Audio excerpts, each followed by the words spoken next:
my life had collapsed around me. I'd worked myself into exhaustion. My father died suddenly, and my relationships were in turmoil. Little did I know at the time, out of my greatest despair was to come the greatest gift.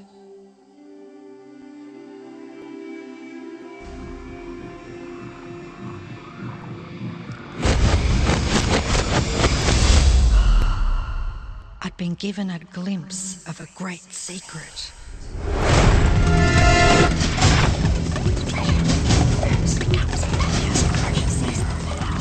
I began tracing the secret back through history.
I couldn't believe all the people who knew this. They were the greatest people in history.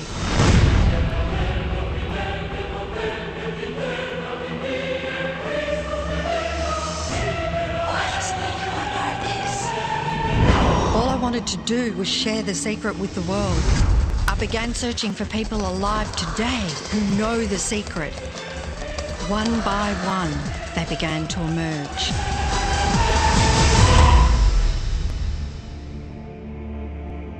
You know, this secret gives you everything you want. Happiness, health, and wealth.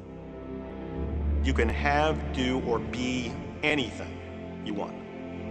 We can have whatever it is that we choose. I don't care how big it is. What kind of a house do you want to live in? Do you want to be a millionaire? What kind of a business do you want to have? Do you want more success? What do you really want? I've seen many miracles take place in people's lives. Financial miracles, miracles of physical healing, mental healing, healing in relationships. All of this happened because of knowing how to apply the secret. This is the great secret of life.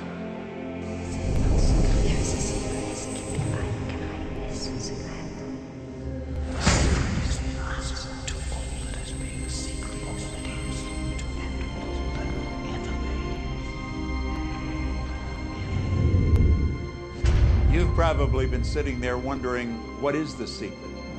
I'll tell you how I have come to understand it. We all work with one infinite power.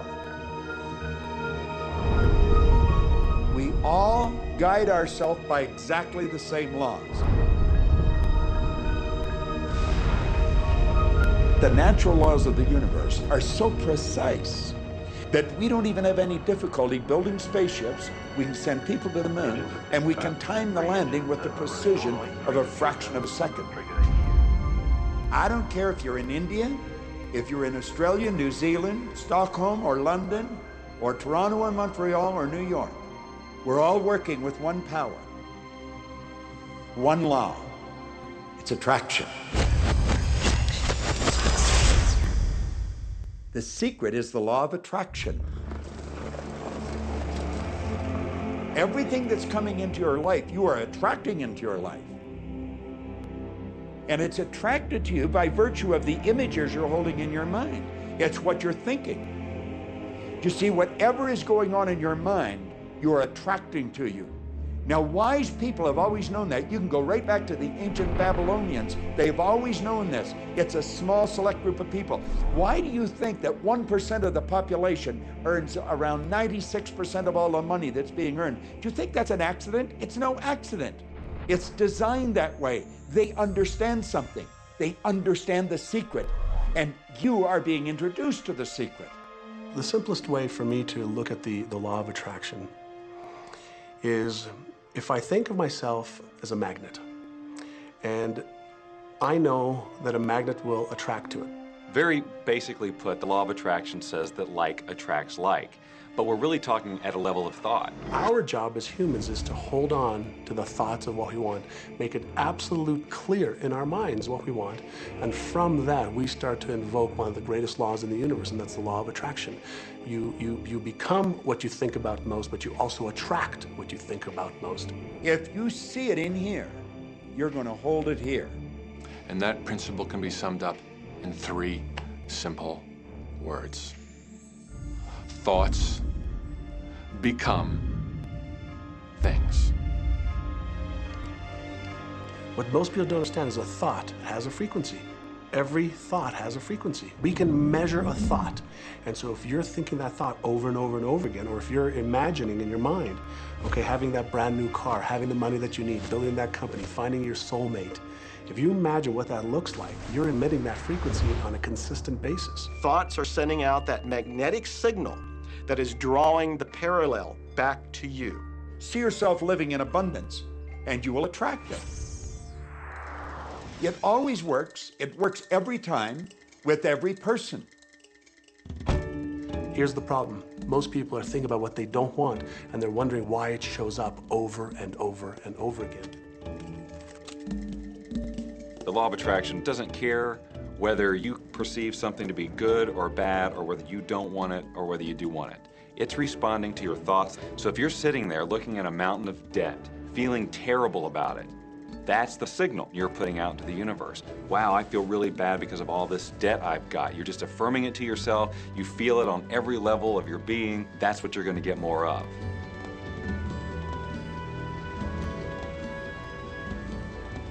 So when you're looking at that thing you want and you're saying yes to it, you're activating a thought. And the law of attraction is responding to that thought and bringing you things that match that. But when you are looking at something that you do not want and you shout no at it, you are actually not pushing it away.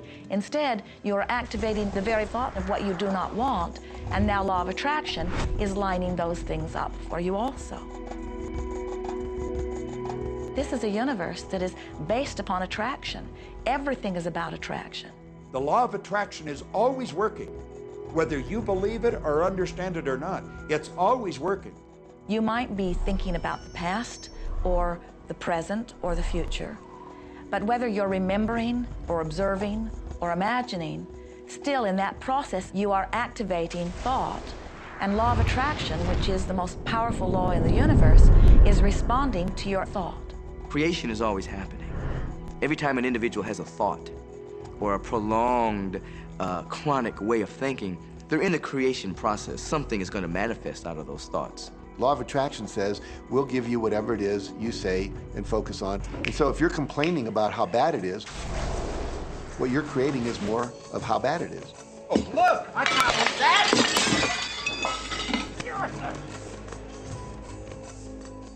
I had a student named Robert. Robert was a gay man, and he was taking an online course I have, part of which entails email access to me. And he outlined all of the grim realities of his life. In his job, all the people ganged up on him. And it was constantly stressful because of how nasty they were with him. When he walked down the street, he said every block he was accosted by homophobic people who wanted to abuse him in some way. He was wanting to become a stand-up comedian. And when he went out and did a stand-up comedy job, everybody heckled him about being gay. And his whole life was one of a lot of unhappiness and misery, and it all focused around this idea of being attacked because he was gay. I began to teach him that he was focusing on what he did not want. I directed him back to his email that he sent me and said, read it again. Look at all the things you do not want that you're telling me about. And I can tell you're very passionate about this. When you focus on something with a lot of passion, it makes it happen even faster. And then he really started taking this thing about focusing on what you want to heart. And he began really trying it. What happened within the next 6 to 8 weeks was absolutely a miracle. He said that all the people in his office that had been harassing him either transferred to another department, quit working at the company, or started totally leaving him alone, and he began to love his job. He noticed that when he was walking down the street that nobody came up to him and harassed him anymore. They just weren't there. I am a very, very gay man. When he went and did his stand-up comedy routines, he started getting standing ovations and nobody was heckling him. His whole life changed because he changed from focusing on what he did not want, what he was afraid of, what he wanted to avoid, to focusing on what he did want. So we may be very positive in our outlook and orientation, and we tend to attract positive people and positive events and circumstances. We may be very negative in our orientation or very angry, in which case we tend to attract negative, angry people and negative, angry circumstances. And so you end up attracting to you the predominant thoughts that you're holding in your awareness, whether those thoughts are conscious or whether they're unconscious. That's the rub. If you look very carefully when it comes to the secret and the power of our mind and the power of our intention in our daily lives, it's all around us. All we got to do is open our eyes and look. You see law of attraction evidenced in your society when you see that the one who speaks most of illness has it, when you see that the one who speaks most of prosperity has it. Law of attraction is evident everywhere around you, if you are understanding what it is. It has to do with you being a magnet, attracting thought, attracting people, attracting events, attracting lifestyle. Indeed, everything that you bring into your experience, you bring because of this powerful law of attraction. I mean, I'm not talking to you from the point of view of just wishful thinking or imaginary craziness. I'm talking to you from a deeper, basic understanding. Quantum physics really begins to point to this discovery. It says that you can't have a universe without mind entering into it, that the mind is actually shaping the very thing that is being perceived. Now, if you don't understand it, doesn't mean you should reject it. You don't understand electricity, probably. First of all, no one even knows what electricity is, and yet you enjoy the benefits of it. Do you know how it works? I don't know how it works, but I do know this, that you can cook a man's dinner with electricity, and you can also cook the man. People oftentimes, when they begin to understand the great secret, become frightened of all of these negative thoughts that they have. Two things they need to be aware of. One, it has been proven now scientifically that an affirmative thought is hundreds of times more powerful than a negative thought. So that eliminates a degree of worry right there.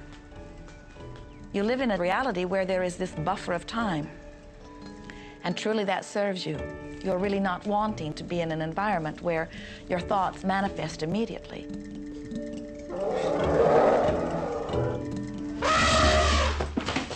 The evidence is long in coming, and that is really a good thing. So you want to become aware of your thoughts, you want to choose your thoughts carefully, and you want to have fun with this, because you are the masterpiece of your own life. You are the Michelangelo of your own life. The David that you are sculpting is you, and you do it with your thoughts. The leaders in the past who had the secret wanted to keep the power and not share the power. So they kept people ignorant of the secret. People went to work, they did their job, they came home. They were on a treadmill with no power because the secret was kept in the few. We live in a universe in which there are laws. Just as there's a law of gravity, if you fall off a building, it doesn't matter whether you're a good person or a bad person, you're gonna hit the ground. Everything that's around you right now in your life, including the things you're complaining about, you've attracted. Now, I know at first blush, that's gonna be something that you hate to hear. You know, you're gonna immediately say, I didn't attract the car accident. I didn't attract this particular client. I didn't particularly attract the debt. I didn't attract whatever it happens to be that you're complaining about. And I'm here to be a little bit in your face and to say, yes, you did attract it. And this is one of the hardest concepts to get. But once you've accepted it, it's life transforming. This is part of the overall giant secret here. And most of us attract by default. We just think that we don't have any control over it. Our thoughts are on autopilot, our feelings are on autopilot, and so everything is just brought to us by default. Now, if this is your first time to hear this, it may feel like, oh, I have to now monitor my thoughts. This is going to be a lot of work. It will seem like that at first, but that's where the fun begins. We do not encourage that you try to monitor your thoughts. That will sort of make you crazy. There are so many thoughts coming to you from so many different directions about so many different subjects. That's where your emotional guidance system comes in. Your emotions, your emotional guidance system is what helps you to understand what you're thinking. So your thoughts cause your feelings. The emotions are this incredible gift that we have to let us know what we're attracting. There are only two emotions from our perspective. One feels good and one feels bad. You call them all sorts of different things, but essentially, all of those negative emotions, whether you call it guilt or anger or frustration, all feel much the same. They do not feel good. And all of those are guidance saying that which you are thinking about right now is not in line with what you are really wanting. On another level, it's called bad frequency or bad vibes or whatever you want to call it. The one that feels good, that feeling of hope or happiness or love, that good feeling, that positive emotion, is guidance saying that which you are thinking right now is in alignment with what you are wanting. So it's really so simple. It's right there. The answer is, what am I attracting right now? Well, how do you feel? I feel good. Well, good. Keep doing that. Our feelings are a feedback mechanism to us about whether we're on track or not, whether we're on course or off course. The better you feel, the more in alignment you are. The worse you feel, the more out of alignment you are. What you are doing as you are moving through the variety of your day-to-day experience is you are offering thoughts that are literally formulating your future experience.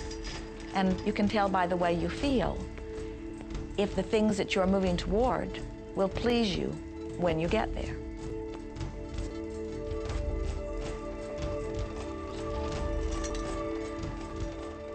Whatever it is you are feeling is a perfect reflection of what is in the process of becoming. And you're getting exactly what you're feeling about, not so much what you're thinking about. That's why people, if they stub their toe out of bed, they tend to spiral.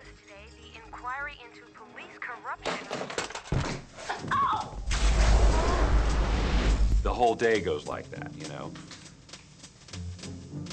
They have no clue that a simple shifting of their emotions can change their entire day and life. If you start out having a good day and you're in that particular happy feeling, as long as you don't allow something to change your mood, you're going to continue to attract, by the law of attraction, more situations, circumstances, people that sustain that happy feeling. Good days, bad days, rich get richer, poor get poorer. It's all about what these people are predominantly and continually feeling.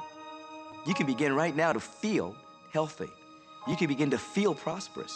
You can begin to feel the love that's surrounding you, even if it's not there. And what will happen is the universe will correspond to the nature of your song. The universe will correspond to the nature of that inner feeling and manifest, because that's the way you feel. So basically what you focus on with thought and feeling is what you attract into your experience, whether or not it's something you want. What you think and what you feel and what manifests is always a match. every single time, no exception. It's hard to swallow. But when we can begin to open ourselves up to that, the ramifications are awesome. It means that whatever thought has done in your life, it can be undone through a shift in your awareness.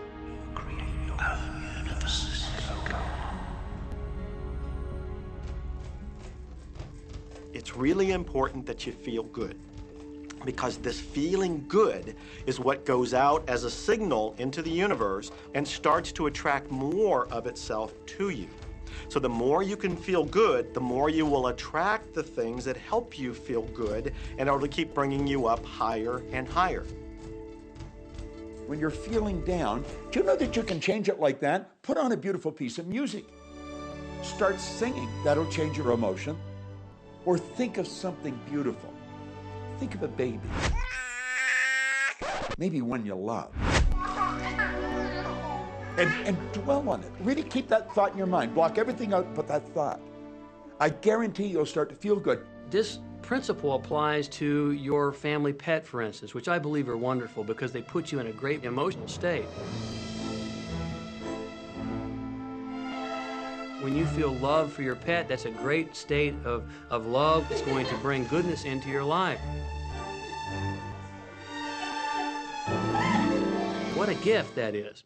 And when you begin to get the hang of this, when you begin to guide your thoughts based upon the way they feel, and you begin to notice the correlation between what you're feeling and thinking and what's coming back to you, before you know it, you will know that you are the creator of your own reality. And those who are watching from a distance will stand in amazement at the perfect life you live. Since I learned the secret and started applying it to my life has truly become magical. I think the kind of life that everybody dreams of, and I live on a day-to-day basis. I live in a $4.5 million mansion. I have a wife to die for. I get to vacation in all the fabulous spots of the world. I've climbed mountains, I've explored, I've been on safaris.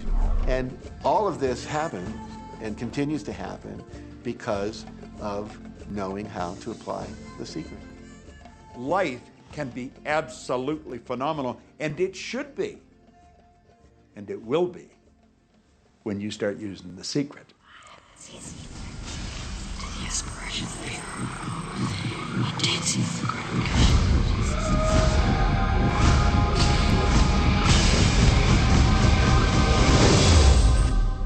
Well, a lot of people ask me what their job is in the creative process and what the job of the universe is. So let's look at that for a moment. Let's use this metaphor. If you think about Aladdin and his lamp, you've probably heard of that one. I mean, Aladdin picks up the lamp and he dusts it off, and out pops the genie.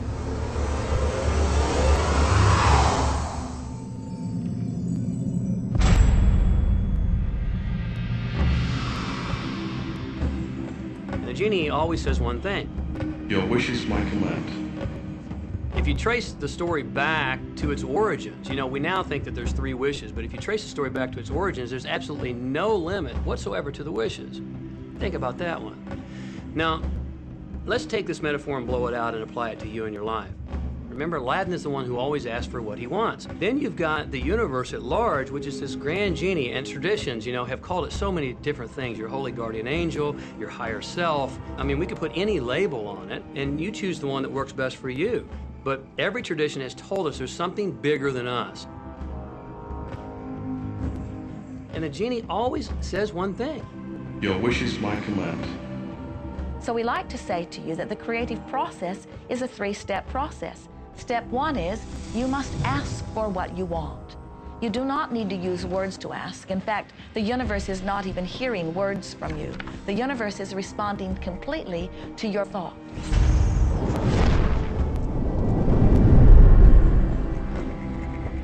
What do you really want?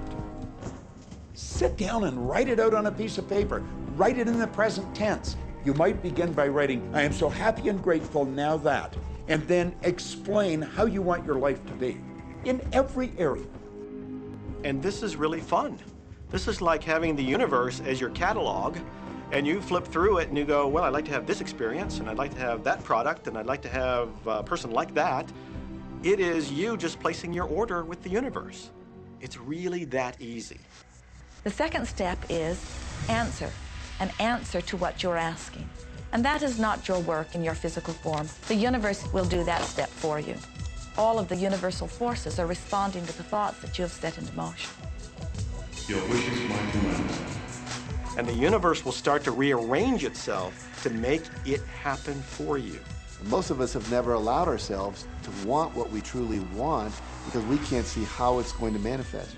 If you do just a little research, it is going to become evident to you that anyone that ever accomplished anything did not know how they were going to do it. They only knew they were going to do it. You don't need to know how it's going to come about. You don't need to know how the universe will rearrange itself. You don't know how, it'll be shown to you. You will attract the way. So then our friends say, something must be going terribly wrong because I know I am asking, so where's my stuff? And we say, you are asking. You are completing step one. You can't help but do that. The universe is answering every time, no exception. But there is another step that you must understand, and it is called step 3, which is the receiving step, which means you must bring yourself into alignment with what you're asking for. When you're in alignment with what you want, you feel wonderful. That's what enthusiasm is. That's what joy is. That's what appreciation is. That's what that feeling of passion is. But when you are feeling despair or fear or anger, those are strong indicators that you are not right now in alignment with what you're asking for. And so when you begin to realize that the way you feel is everything, and you begin to direct your thoughts based upon how they feel, little by little, you can find the feeling place of it, and now you are one with it, and now it must manifest into your experience.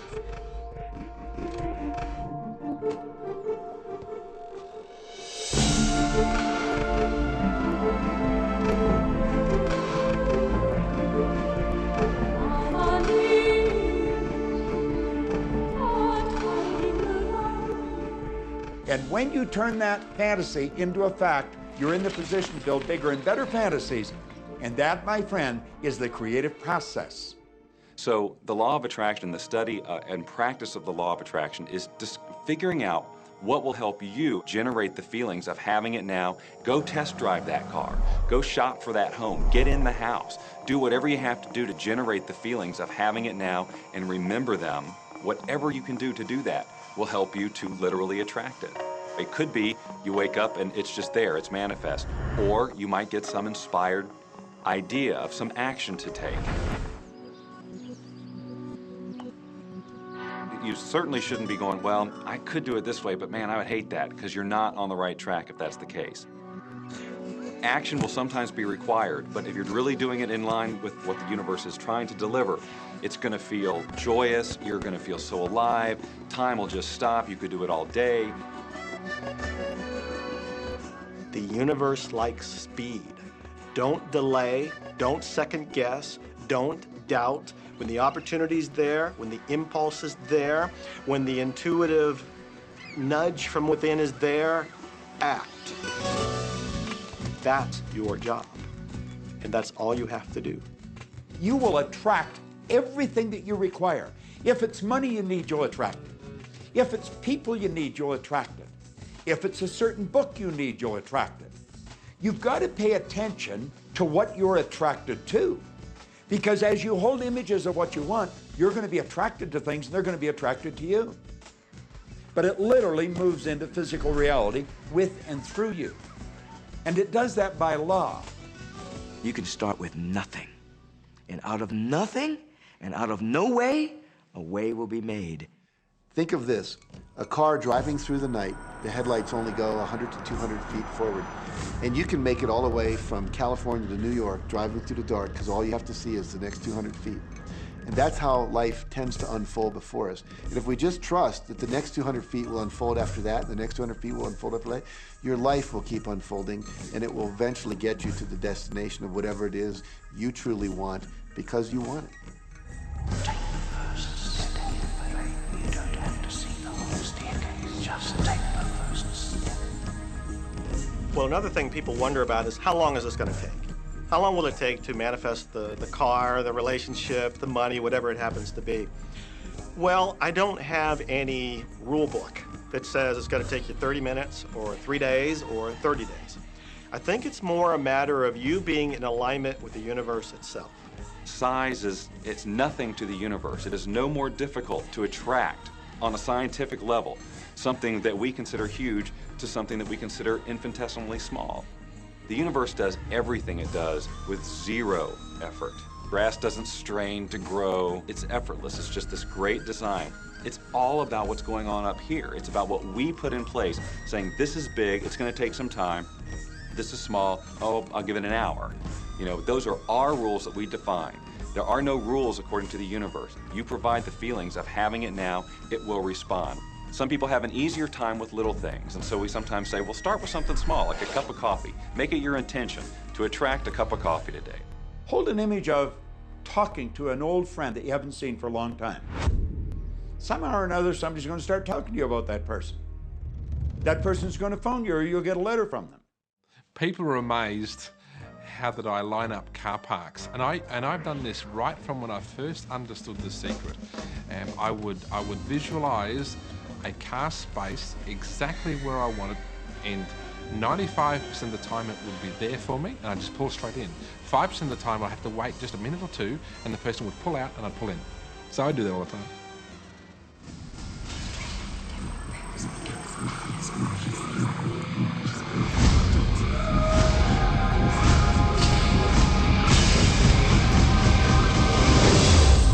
A lot of people feel stuck or in prison or confined by their current circumstances. And I'm trying to point out that whatever your circumstances right now, that is only your current reality. And current reality will begin to change as a result of watching this and beginning to use the secret. But sometimes it feels like you're stuck because you continue to think the same thoughts over and over again. And so you tend to get the same results over and over again. And the reason is because most people offer the majority of their thought in response to what they are observing. You see, if you're just looking at what is, then you're just thinking about what is. And when you think about what is, law of attraction gives you more of it. And then if you just observe what is, then you're just thinking about what is. And law of attraction gives you more of what is. And then if you just observe what, we've been over this, haven't we? You have to find a way that you are approaching what is through a different vantage point. Most people look at their current state of affairs and they say, this is who I am. That's not who you are. That's who you were. You see, if you look at your current state of affairs right now, let's say, for instance, that you don't have a lot of money in your bank account, or you don't have the relationship that you want, or your health and fitness isn't up to par. That's not who you are. That's the residual outcome of your past thoughts and actions.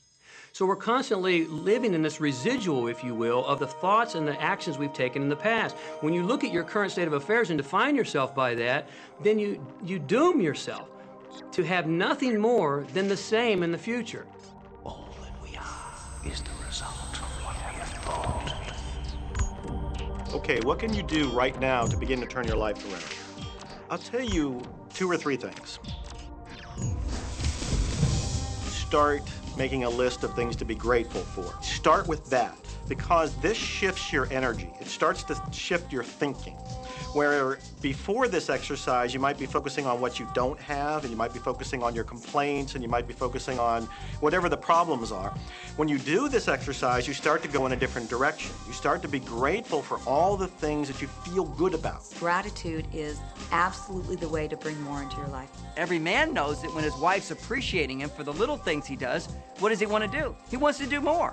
It's always about appreciation. It pulls things in. It attracts support. I've said for many years that whatever we think about and thank about, we bring about. Because that's that feeling that you have to have, you know. And so for me, it's been such a powerful exercise every morning to get up and say thank you. Every morning when my feet hit the floor, thank you. And then I start running through what I'm grateful for as I'm going to brush my teeth and do the things I do in the morning. And I'm not just thinking about them and doing some rote routine, but I'm putting it out there and I'm feeling the feelings of gratitude. Because as soon as you start to feel differently about what you already have, you will start to attract more of the good things, more of the things you can be grateful for. Because you can look around and say, well, look, I don't have the car I want, I don't have the house I want, I don't have the health I want, I don't have the spouse I want. Whoop, back up, back up. Those are all the things you don't want. Focus on what you already have that you're grateful for. And it might be you have the eyes to watch this. It might be the clothes that you have. Yes, you might prefer something else, and you might get something else pretty soon if you start feeling grateful for what you have.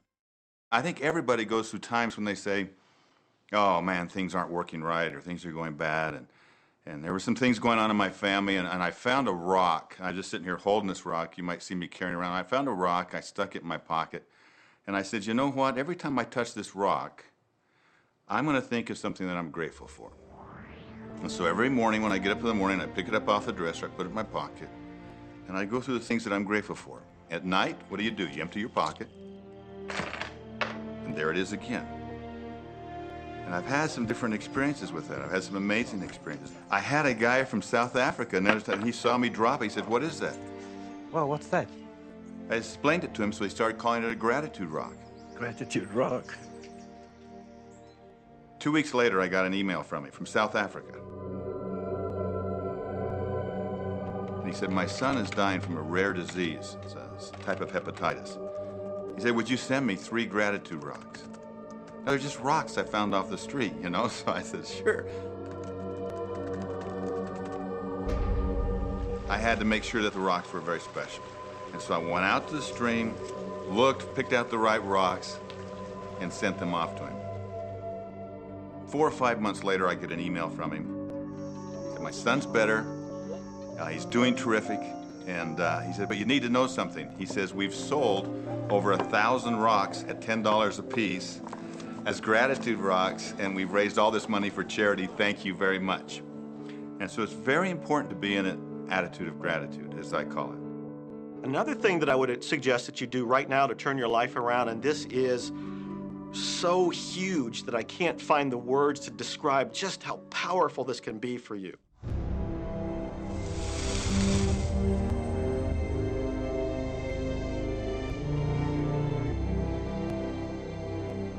I took the visualization process from the Apollo program and instituted it during the 1980s and 90s into the Olympic program. And it was called Visual Motor Rehearsal. When you visualize, then you materialize. And the interesting thing about the mind is we took Olympic athletes and then hooked them up to sophisticated biofeedback equipment and had them run their event only in their mind. Incredibly, the same muscles fired in the same sequence when they were running the race in their mind as when they were running it on the track. How could this be?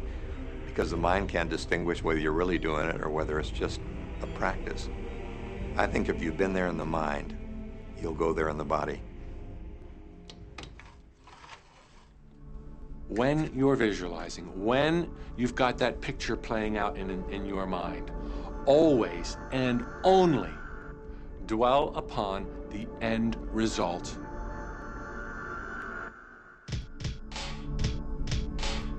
Here's an example. Look at the back of your hands right now. Really, look at the back of your hands. The color of your skin, the freckles, the blood vessels, the rings, the fingernails, the fake fingernails. Take in all those details right before you close your eyes. And then see those hands, your fingers, wrapping around the steering wheel of your brand new car.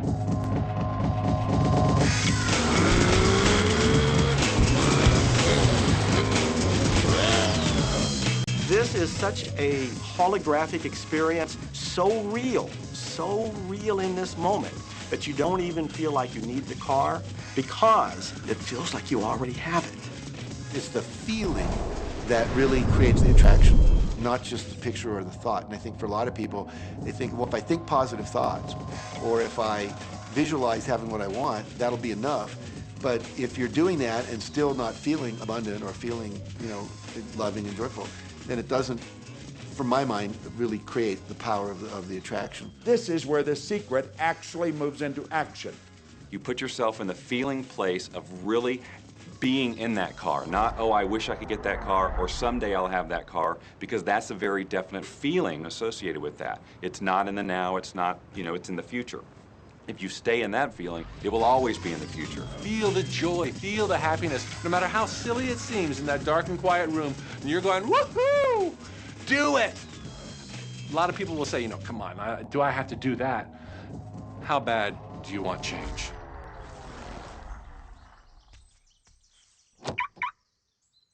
Now that feeling and that inner seeing will begin to be an open doorway through which the power of the universe will begin to express. What power is, I cannot say. All I know is that it exists. Our job is not to figure out the how. The how will show up out of the commitment and the belief in the what. The hows are the domain of the universe. It always knows the shortest, quickest, fastest, most harmonious way between you and your dream. If you turn it over to the universe, you will be surprised and dazzled by what is delivered to you. This is where magic and miracles happen. Well, I would say you want to do this virtually daily, but my disclaimer is this should never be a chore. What's really bottom line importance here to the whole secret is feeling good. You want to feel exhilarated by this whole process. You want to be high, happy, in tune as much as possible. The only difference between people who really are living this way and people who aren't, living in the magic of life, is that the people who are living in the magic of life have habituated ways of being. They have habituated this process, and magic happens with them wherever they go, because they remember it and they do it all the time, not as a one-time event. People hold that for a while, and they're really a champion at it. And they say, you know what, I'm fired up, I saw this program, and I'm going to change my life. And yet, you know, results aren't showing, and beneath the surface, it's just about ready to break through. And someone will look at the surface results and go, this stuff doesn't work. And you know what? The universe says, your wish is my command. And it goes down. You know, knowing the law of attraction, I wanted to really put it to use and to see if it was, you know, what would happen. And in 1995, I started to create something called a vision board, where I take something that I would want to achieve, or something that I want to attract, like a car or a watch or the soulmate of my dreams, and I'd put a picture of what I wanted up on this board called the vision board. And every day I would sit in my office and I would look up at this board and I would start to visualize. I would really get into the state of having already acquired it. And I was getting ready to move, as we put all the furniture, all the boxes put into storage. And I made 3 different moves over a period of 5 years. And then I ended up in California and bought this house, renovated it for a year, and then had all the stuff brought from my former home 5 years earlier. One morning, about 7:30 in the morning, my son comes into my office, and one of the boxes that was sealed for 5 years was right at the doorstep. And my son, Keenan, was sitting on the box, banging away at the box, and I said, sweetheart, will you please stop? I mean, I'm doing some work here. And he says, what's in the boxes, Daddy? And I said, well, honey, those are my vision boards. What's a vision board? I said, well, it's where I put all my goals up. I cut them out and I put all my goals up as something that I want to achieve in my life. And of course, at 5.5 years old, he didn't understand it. So I said, sweetie, let me just show you, because that'll be the easiest way to do it. And so I cut the box open. And when I pulled up the vision boards, there was a picture on there of a home that I was visualizing 5 years earlier. And what was shocking to me was we were living in that house, not a house like it. I had bought my dream home, renovated it, and didn't even know it. But I looked at that house, I started to cry because I was just blown away. Why are you crying? Honey, I finally understand how the law of attraction works. I finally understand the power of visualization. I finally understand everything that I've read, everything that I've worked with my whole life, the way I've built companies. It worked for my home as well. And I bought our dream home and didn't even know it.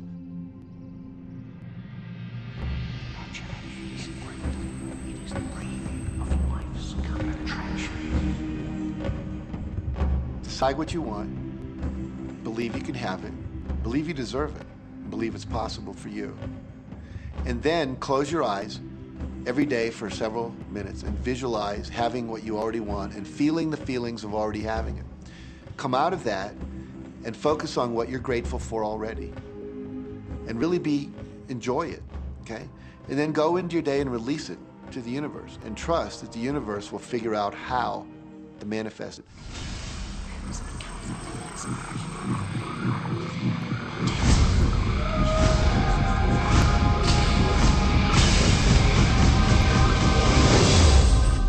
No, The Secret was definitely a real transformation for me because I grew up in a family where my dad was very negative, thought that rich people were people that had ripped everyone off, thought that anyone who had money, must have deceived somebody.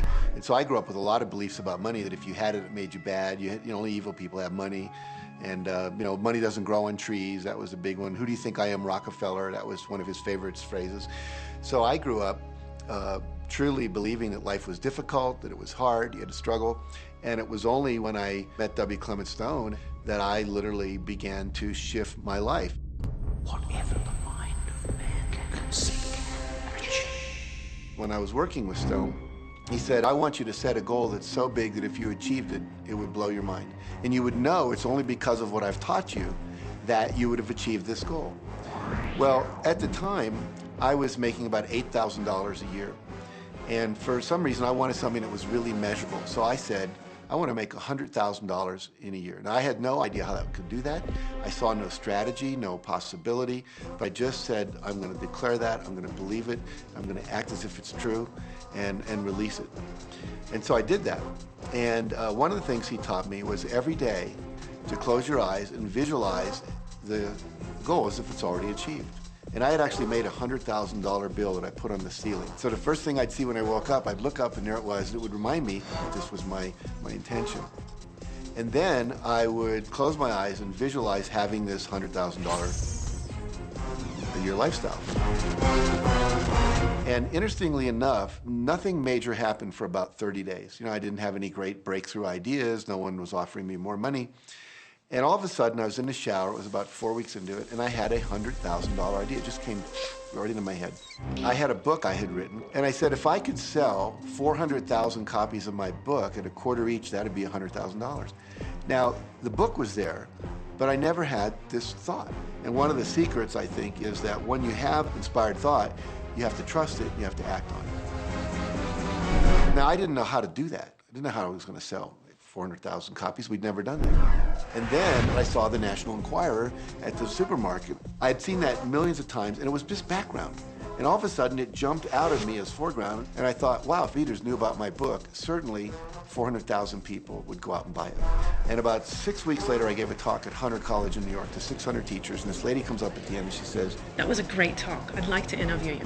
Let me give you my card. And I said, who do you write for? I'm a freelancer, but I sell most of my stuff to the National Enquirer. And I had this little theme from the Twilight Zone went off in my head. Na, na, na, na, na, na, na. You're like, whoa, this stuff's really working. So that article came out, and our book sales started to take off. But the point I want to make is that I was attracting into my life all these different events, including this person. And to make a long story short, I did not make $100,000 that year. We made $92,327. But do you think we were like depressed and going, this doesn't work? No, we were going, whoa, this is amazing. And so my wife said to me, wow, if it works for 100,000, you think it'd work for $1 million? And I said, I don't know, I think so, let's try it. My publisher actually wrote me a check as a royalty check for our first Chicken Soup for the Soul book. And he actually put a smiley face in his signature because it was the first $1 million check he'd ever written.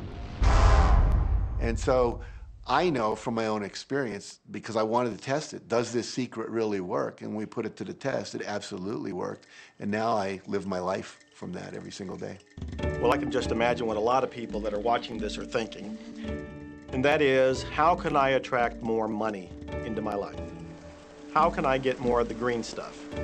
How can I get more wealth and prosperity? How can I, when I love my job, deal with the credit card debt that I have? And the realization that maybe there's a ceiling on the money that can come in because it's coming to me through my job. How can I bring in more? Intend it. This goes back to one of the things we've been talking about throughout the whole secret. Your job is to declare what you would like to have from the catalog of the universe. Well, if cash is one of them, say how much you would like to have. I would like to have $25,000 unexpected income within the next 30 days. or whatever it happens to be. It should be believable for you. Most people have a goal of getting out of debt. That'll keep you in debt forever. Whatever you're thinking about, you will attract. You'll say, but it's get out of debt. I don't care if it's get out or get in. If you're thinking debt, you're attracting debt. Set up an automatic debt repayment program and then start to focus on prosperity. So many times people say to me, well, I'd like to double my income in the next year. But then you look at their actions and they're not doing the things that are going to make that happen. And they'll turn right around and go, well, I can't afford that. Okay, guess what? Your wish is my command. As you are fussing about not having enough money, as you are talking to your friend about not having enough money, as you are feeling unhappy about not having enough money, you are actually activating within yourself or continuing the activation of a thought that is very different from the desire that you have launched. What it just comes down to is you just can't want more money and focus upon not enough. When I first understood the secret, I was getting bills. Every day I'd get a bunch of bills in the mail. And I thought, how do I turn this around? The law of attraction states that what you focus on, you will get. So I got a bank statement. I whited out the total and I put a new total in there. I put exactly how much I wanted to see in the bank. So I thought, what if I just visualize checks coming in the mail? So I just visualize a bunch of checks coming in the mail. Within just 1 month, things started to change. And it is amazing. Today, I just get checks in the mail. I get a few bills, but I get more checks than bills. I grew up on you have to work hard for money, you have to work hard for money. And so I replaced that with money comes easily and frequently. Now, in the beginning, it feels like a lie, right? There was a part of your brain that will say, oh, you liar, it's hard. So you have to know it's this little tennis match that will go on for a while. When it comes to creating wealth, wealth is a mindset. It's all about how you think. I'd say 80% of my coaching that I do one-on-one with folks is about their psychology and the way they think. And I know when people are listening, they say, oh, well, you can do it, I can't. Every person has the capability to change the way they're in a relationship and conversation with money. I find so many people who maybe make a tremendous amount of money, but their relationships stink. That's a technical term, by the way. And that's not wealth. It really isn't. You can go after the money and you might get rich, but it doesn't guarantee you'll be wealthy. I'm not suggesting that money isn't a part of wealth. It absolutely is, but it's only a part. And then I meet a lot of people who are quote unquote spiritual, but they're sick and broke all the time. That's not wealth either. Life is meant to be abundant in all areas. Many people in Western culture are striving for success. They want to have the home, they want their business to work, they want all of these things. But what I found in my research is that having those things certainly doesn't guarantee what we really want, which is happiness.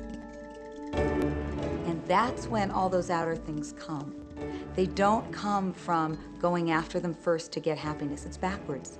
You go for the sense of inner joy, of inner peace, of inner vision first, and then all the other things from the outside appear.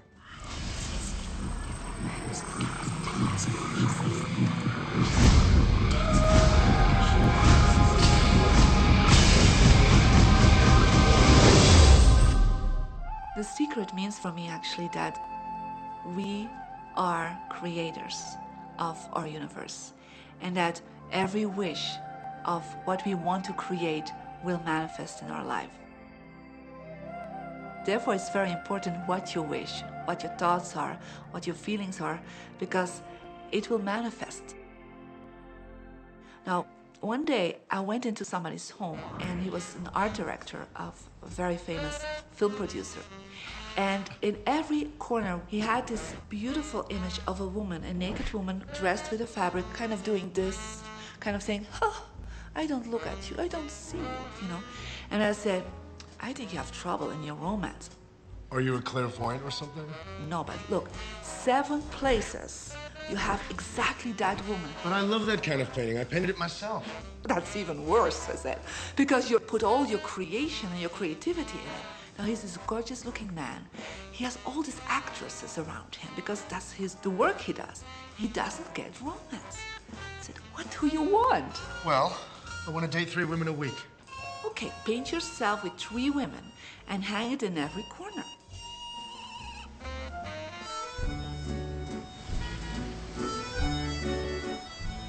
6 months later, I see him in Europe and said, how is your love life?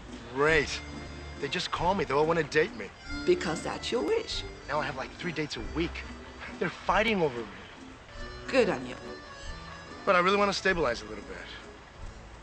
I want marriage, and I want romance. Well, paint it, okay? So he painted a beautiful romantic relationship. And a year later, he got married and is very happy. Because he put another wish out. But he wished it in himself for years, but it did not happen. Because his wish could not manifest because the outer level of himself, his house, was just contradicting himself all the time. So if you know this knowledge, you should start playing with it. Inside relationships, it's important to first understand who's coming into the relationship. And I don't mean about your partner, I mean about you. How can you ever expect anyone else to enjoy your company if you don't enjoy your own company?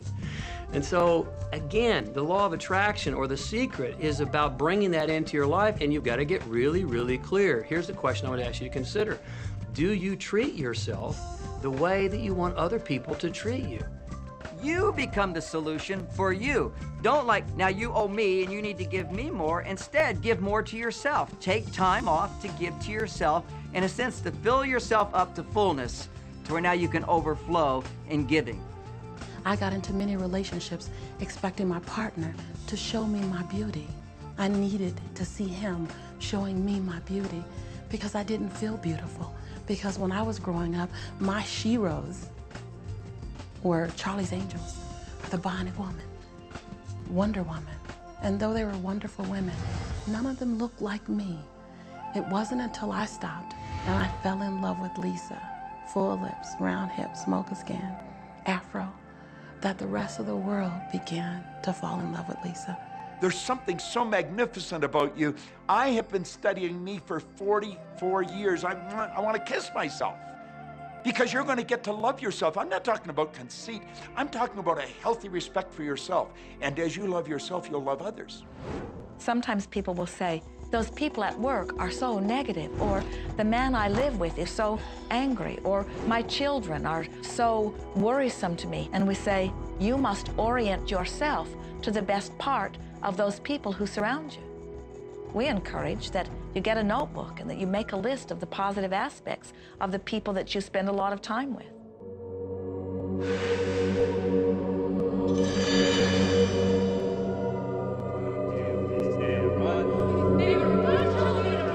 There could be someone that you have a terrible experience with, a terrible relationship with. And in the privacy of your own mind, and with quite a bit of work, we will admit, as you focus upon things that you like most, those people will become that mostly to you. And even though you cannot create in their reality, if they are in a mood or an attitude that doesn't match the mood or an attitude that you have about them, they'll zig while you zag. Law of attraction will not put you in the same space together. Your frequencies don't match up. If you knew your potential to feel good, you would ask no one to be different so that you can feel good. You would free yourself of all of that cumbersome impossibility of needing to control the world or control your mate or control your child. You are the only one who creates your reality. For no one else can think for you. No one else can do it. It is only you. Every bit of it you.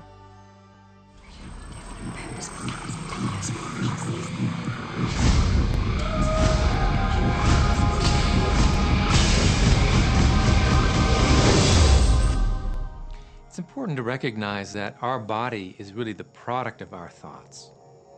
We're beginning to understand in medical science the degree to which the nature of thoughts and emotions actually determines the physical substance and structure and function of our bodies. We've known in the healing arts of a placebo effect.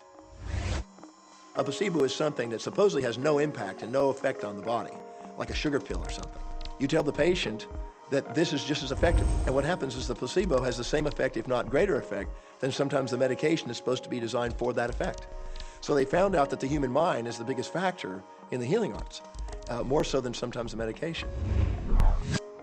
If somebody is in a situation where they're sick and they have an alternative to try to explore what is in their mind creating it versus using medicine, if it's an acute situation that could bring death to them, then obviously the medicine is a wise thing to do while they explore what the mind is about. So you don't want to negate medicine. Every form of healing has a place. There is only a stream of well-being that flows, you know. It is a stream of pure positive energy. And the universe, all that we know, is abundant with only that. This is a world that is based upon well-being, and well-being dramatically abounds. And when you are allowing that stream to flow in its fullness, you feel very, very good. And when you are pinching it off a bit, you feel not so good. There is only a stream of goodness or well-being which you are allowing or not. And your magnificent emotions are telling you what the mix is, how you're doing in your allowing or your resisting of this connection. You know people who have had terminal disease. Stop and think of the word dis-ease. Hyphenate the word. That's a body that's not at ease. We've got 1,000 different diagnoses and disease out there. They're just the weak link. They're all the result of one thing: stress. And you put enough stress on the chain, you put enough stress on the system, and one of the links breaks. Our physiology creates disease to give us feedback, to let us know we have an imbalanced perspective and we're not loving and we're not grateful. So the body's signs and symptoms are not something terrible. The question that's frequently asked is when a person has manifested a disease in their body temple or some kind of discomfort in their life, through the power of right thinking, can it be turned around? And the answer is absolutely yes. On November 23rd, I was diagnosed with breast cancer. I truly believed in my heart, with my strong faith, that I was already healed. During the day, all day long, I would just say, thank you for my healing. On and on and on I went, thank you for my healing. I believed in my heart I was healed. I saw myself as if cancer was never in my body. One of the things I did to heal myself was to watch very funny movies. That's all we would do, is just laugh, laugh, laugh. We couldn't afford to put any stress in my life because we knew stress was one of the worst things you can do while you're trying to heal yourself. From the time I was diagnosed, which was November 23rd, to the time I was healed totally was approximately 3 months.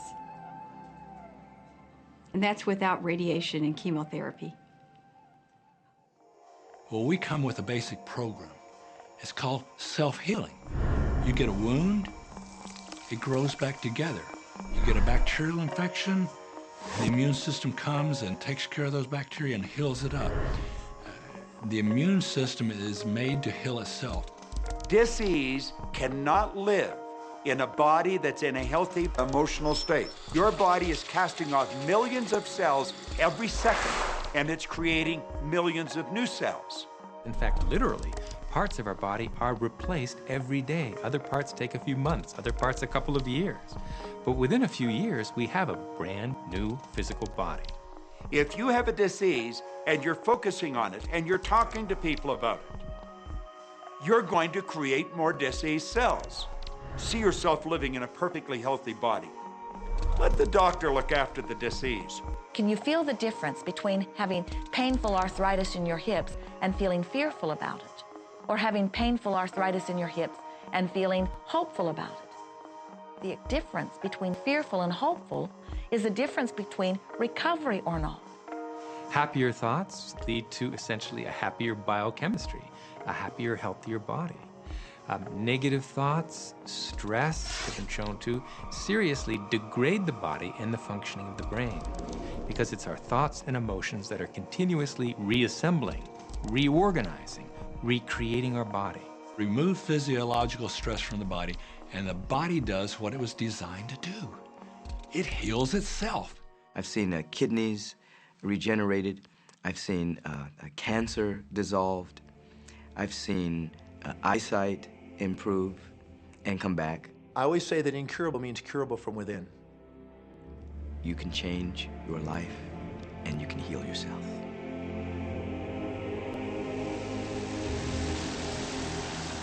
Well, my story begins on March 10, 1981. It really changed my whole life. It was a day I'll never forget. I crashed an airplane.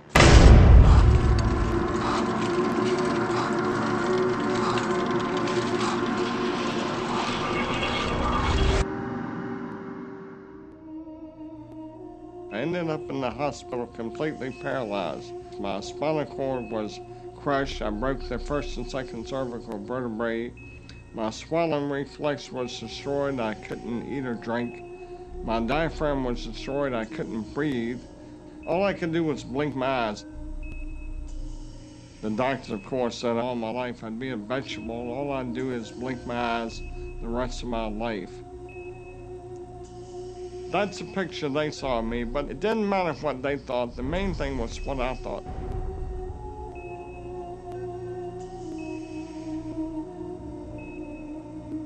I pictured myself being a normal person again, walking out of that hospital.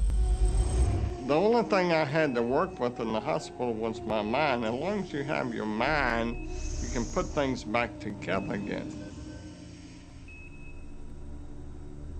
I was hooked to a respirator, and they said I'd never breathe on my own again because my diaphragm was destroyed.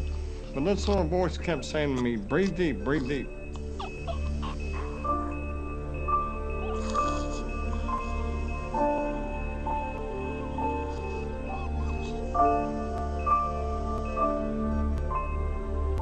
Finally, I was weaned from it.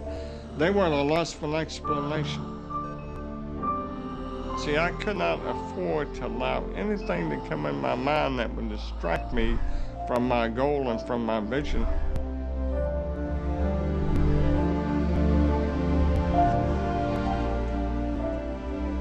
Well, I set a goal to walk out of the hospital on Christmas. That was my goal.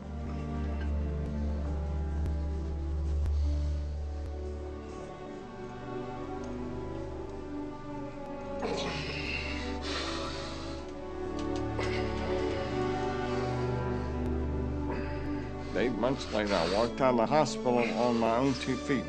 They said it couldn't be done. That's a day I will never forget. For people that are sitting out there right now watching this program that are hurting, if I wanted to sum up my life and sum up for people what they can do in life, I would sum it up this way in 6 words. Man becomes what he thinks about.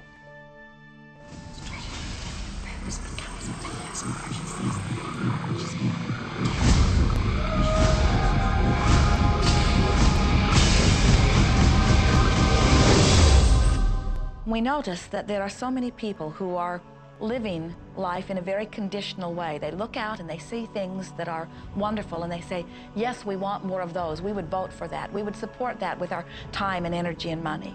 But then they look out and they see things that they do not want, terrible things that they do not want to live and that they do not want to see others live. And they say, we've got to do something about getting rid of those things.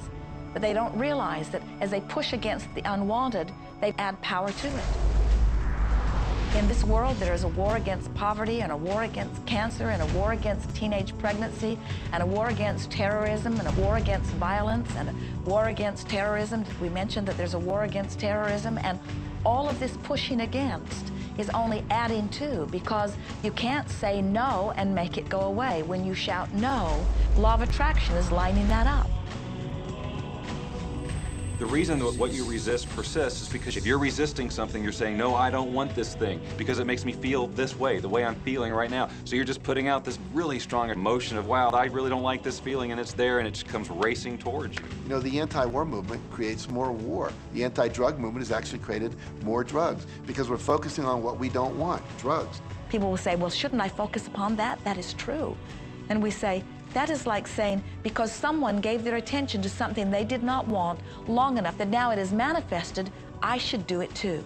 And we say, we don't really understand that reasoning. Mother Teresa was brilliant. She said, I will never attend an anti-war rally. If you have a peace rally, invite me. You know, she knew. She understood the secret. I mean, look what she manifested in the world. So if you're anti-war, be pro-peace. If you're anti-hunger, be pro people having more than enough to eat. If you're anti a particular politician, be pro his opponent. Often, elections are tipped in the favor of the person that people are really against because he's getting all the energy and all the focus. You want to focus on what you want, not what you don't want. It's okay to notice what you don't want because that gives you contrast to say, well, this is what I do want. But the fact is that the more you talk about what you don't want or talk about how bad it is, read about all of that all the time, and then say, oh, how terrible it is, well, you're creating more of that. You know, so many times people say to me, well, James, I have to be informed. Maybe you have to be informed, but you don't have to be inundated. Learn to become still and to take your attention away from what you don't want and all the emotional charge around it and place the attention on what you wish to experience. I always say when the voice and the vision on the inside become more profound and more clear and loud than the opinions on the outside, you've mastered your life. You are not here to try to get the world to be just as you want it to be. You are here to create the world around you that you choose, while you allow the world as others choose it to be, to exist also.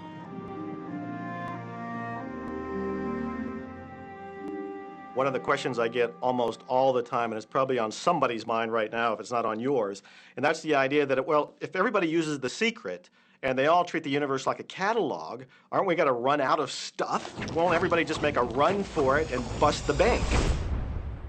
What's beautiful about the teaching of the Great Secret is that there's more than enough to go around for everyone.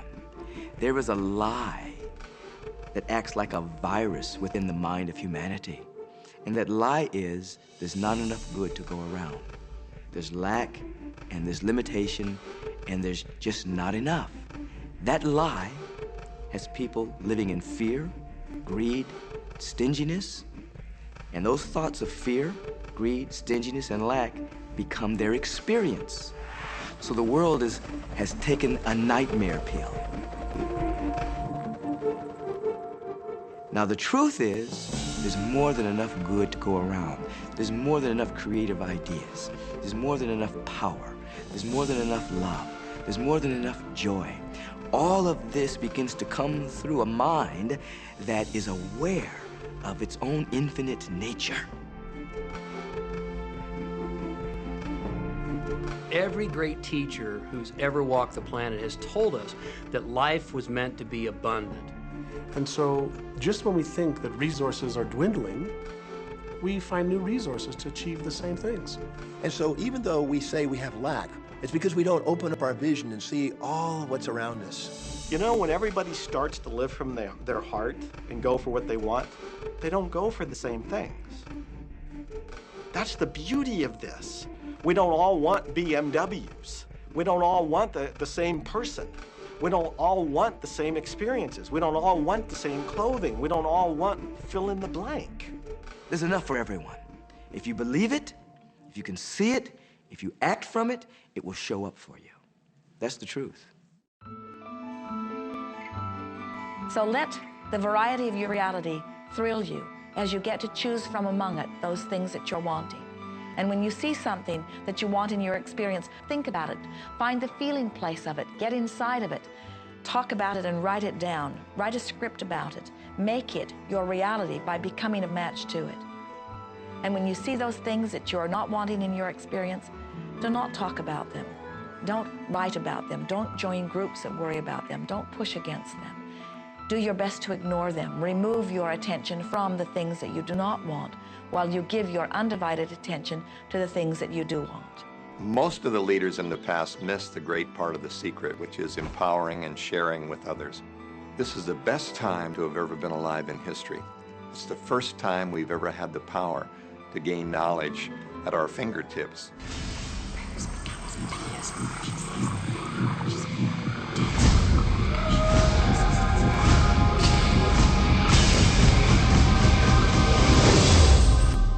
When we look around us, even at our own bodies, what we see is the tip of the iceberg. Think of this for a moment. Take your hand and look at it. Now, your hand looks solid, but it's really not. If you put it under a proper microscope, you'd see a mass of energy vibrating. Everything is made up of the exact same thing, whether it's your hand, whether it's the ocean, or whether it's a star. Everything is energy. And let me help you understand that just a little bit. There's the universe, of course, and our galaxy, and our planet, and then individuals, and then inside of this body are organ systems, and then there's cells, and then there's molecules, and then there's atoms, and then there is energy. So there are a lot of levels to talk about something on, but everything in the universe is energy. I don't care what city you're living in, you've got enough power in your body, potential power, to illuminate the whole city for nearly a week. Most people define themselves by this finite body, but you're not a finite body. I mean, even under a microscope, you're an energy field. Well, what we know about energy is this. You go to a quantum physicist and you say, what creates the world? And he or she will say, energy. Well, describe energy. Okay, it can never be created or destroyed. It's always was, always has been. Everything that ever existed always exists. It's moving into form, through form, and out of form. Okay, great. You go to a theologian and you ask the question, what created the universe? And he or she will say, God. Okay, describe God. Always was and always has been, never can be created or destroyed, all that ever was, always will be, always moving into form, through form, and out of form. You see, it's the same description, just different terminology. And so if you think you're this meat suit running around, think again. You're a spiritual being. You're an energy field operating in a larger energy field. We're all connected. We just don't see it. There isn't an out there and an in here. Everything in the universe is connected. It's just one energy field. You are extensions of source energy, and you are here in these magnificent bodies, but your bodies have distracted you, for the most part, from who you really are. You are source energy. You are eternal beings. You are God force. You are that which you call God. Scripturally, we could say that we are the image and the likeness of God. We could say we are another way that the universe is becoming conscious of itself. We could say that we are the infinite field of unfolding possibility. All of that would be true. Every great tradition has told you that you were created in the image and the likeness of the creative source. That means that you have God potential and power to create your world, and you are. You are. And maybe you've created things to this point that are wonderful and worthy of you, and maybe you haven't. The question I'd ask you to consider is, do the results you have in your life, are they what you really want? And are they worthy of you? If they're not worthy of you, then when would now be the right time to change those? Because you have the power to do that. The power is under our control. You know, a lot of people feel like they're victims in life, and they'll often point to past events, perhaps growing up with an abusive parent or in a dysfunctional family. And I would add as a parenthesis here that most psychologists believe that about 85% of families are dysfunctional. So it's like all of a sudden you're not so unique. My parents were alcoholics, my dad abused me, my mother divorced him when I was 6. From the age of 13 to 18, I was involved in street gangs. I had a severe motorcycle accident. I was homeless at one point in Dallas. I lived in poverty for 15 years in Houston. When I was a child, I had learning difficulties, and I was considered learning disabled, and I was told I would never read, write, or communicate, never amount to anything, not go very far in life. I mean, that's almost everybody's story in some form or not. So that's just called so what. The real what is, what are you going to do now? What do you choose now? Because you can either keep focusing on that or you can focus on what you want. And when people start focusing on what they want, what they don't want falls away. And that part expands and the other part disappears. We are wanting you to come to the place where you're beginning to offer your thought deliberately, where you're guiding your thoughts on purpose, where you are the creator of your own experience because you are the manager of your own thoughts. The beautiful thing about the law of attraction is that you can begin where you are, and you can begin to think, real thinking, and you can begin to generate within yourself a feeling tone of harmony and happiness. The law will begin to respond to that. So now you start to have different beliefs, like there is more than enough in the universe, or you have the belief that everything goes right for me. Or you have the belief that I'm not getting older, I'm getting younger. We can create it the way we want it by using the law of attraction. And you can break yourself free from your hereditary patterns, cultural codes, social beliefs, and prove once and for all that the power within you is greater than the power that's in the world. Some of you may be thinking, well, that's very nice, but I can't do that, or she won't let me do that, or he'll never let me do that, or I haven't got enough money to do that, or I'm not strong enough to do that, or I'm not rich enough to do that, I'm not. Every single I'm not is a creation. Whether you can or can't, you are right. Are there any limits to this? Absolutely not.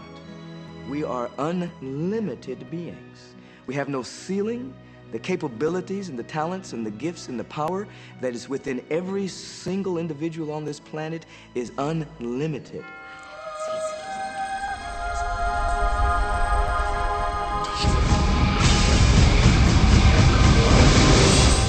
There is no blackboard in the sky on which God has written your purpose, your mission in life.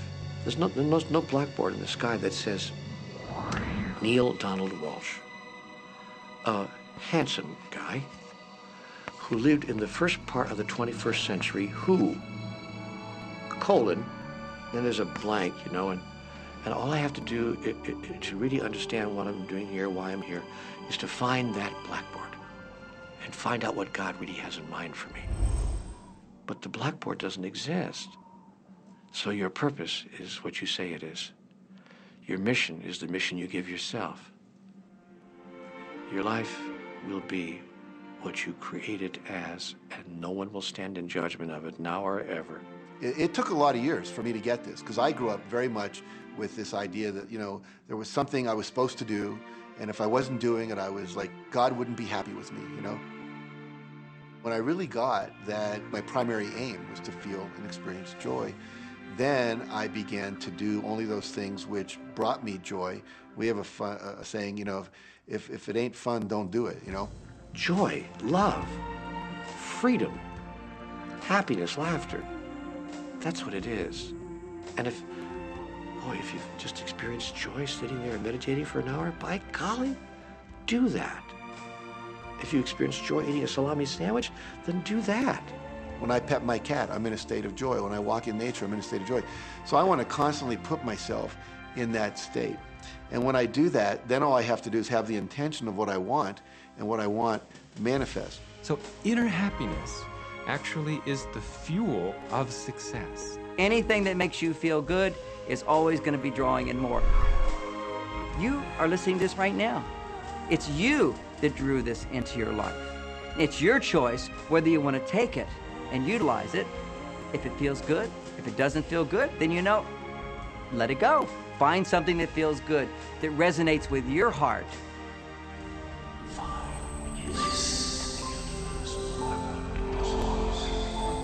Joseph Campbell said, "Follow your bliss." We think those are the best words we've ever heard spoken from a human tongue. And if one could follow one's bliss, you would follow the trail to abundance and well-being on all subjects. Enjoy life with us, because life is phenomenal. It's a magnificent trip. You will live in a different reality, a different life, and people will look at you and say, "What do you do different than me?" Well, the only thing that is different is that you work with the secret. And then you can do and have and be things that people would say that's impossible for you to do and have and be. We're really now moving into a new era.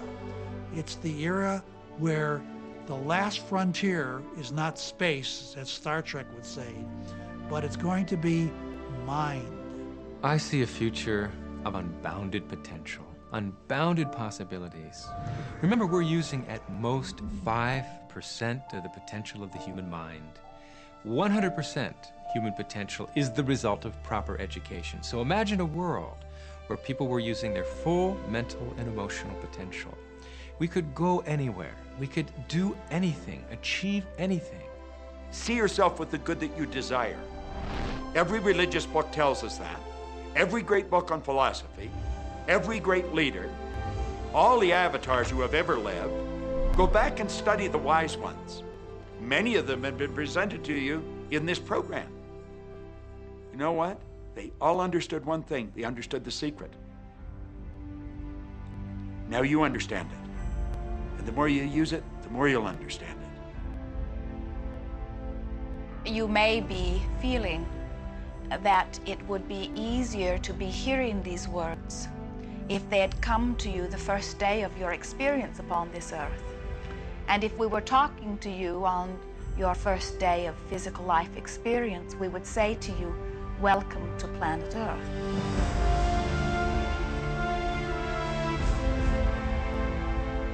There is nothing that you cannot be or do or have. You are a magnificent creator, and you are here by your powerful and deliberate wanting to be here. Go forth, giving thought to what you are wanting, attracting life experience to help you decide what you want, and once you have decided, giving thought only unto that.